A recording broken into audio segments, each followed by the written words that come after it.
breakout for the market? And if yes, then where does the next wave take us?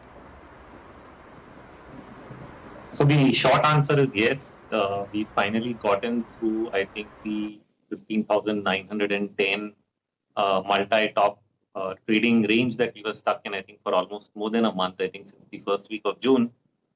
And that's good because now we can set ourselves to higher levels, which should be closer to at least 16,400 to start with next, possibly higher levels as well. But let's now, set our course to that number next. And similarly on Bank Nifty, I think we've gotten past what was around 35,800, which was the previous high that we'd not surpassed for a while. And now should be set up to go towards around, I think, 37,800. So that's what we're looking at in both of these indices, definitely heading to higher levels and, of course, all-time highs for the Nifty. I want to start with that question, Rohit, on commodities. Do you think that pause or the sideways place that commodities broadly have been since mid-June, that's going to come to an end anytime soon, or that is here to stay for some more time? So my sense is that it's probably ended because we've closed positive for this week. All we have seen is there's a mixed leadership because when you look at, say, some of the companies like Tisco, Nalco, and Dalco, they've already started to make higher highs and have been gaining for almost 2 weeks. On the other hand, you see slightly flattish movement in some of the others like Steel Authority or Jindal and NMDC. So because of that mixed movement between these stocks, it may look like the metals are flat, but they've actually performed. I mean, Tisco has taken out its previous high already, and the others are trying to, Hindalco is trying to get there, and some of them are lagging. So I think the move has started. It's probably it's moving probably ahead of commodity prices themselves, which is normal because everybody started to watch the dollar and commodity prices on a day-to-day basis. So investors who can actually see the longer time horizon are probably already stepped into the buying. What is really missing either from the metal side or even from the market side, I think, has been the volume. Volume has been one contention because throughout this trading range that we saw below 15,900, volumes were extremely thin.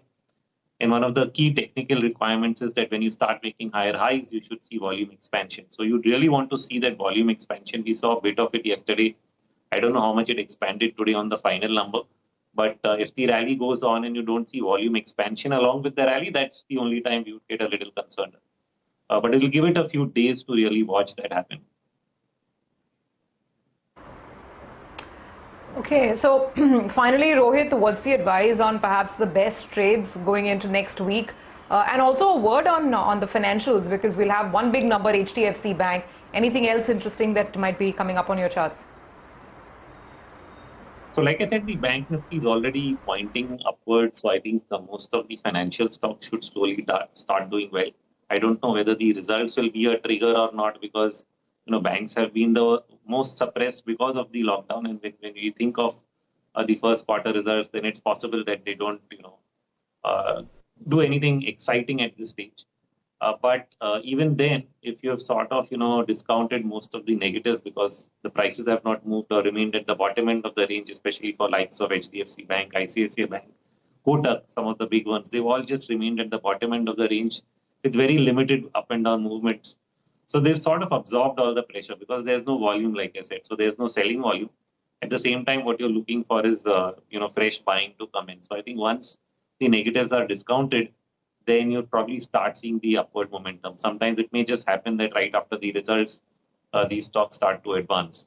The good takeaway place to has been within financials is the financial services stocks, especially the broking names that we've seen pick up recently, which is actually a good sign from a general market perspective because they've actually been doing well in terms of business because participation of retail has been high.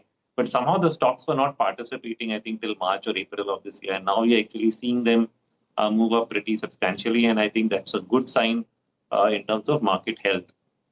So good to see that happen. And apart from that, I think we already spoke of metals. We should see PSU stocks also pick up. They've also paused and taken a pullback and are waiting for some triggers. So, stocks like Gas Authority, Coal India, Power Grid, all of which were in action a while back. I think they should see that action come back, and I think I would be focused on watching that momentum pick up again. Okay, breakout. Let's see if the range expands and how much. Rohit, thanks very much. Great to have you with us here on this edition of Taking Stock. As always, you have a good weekend.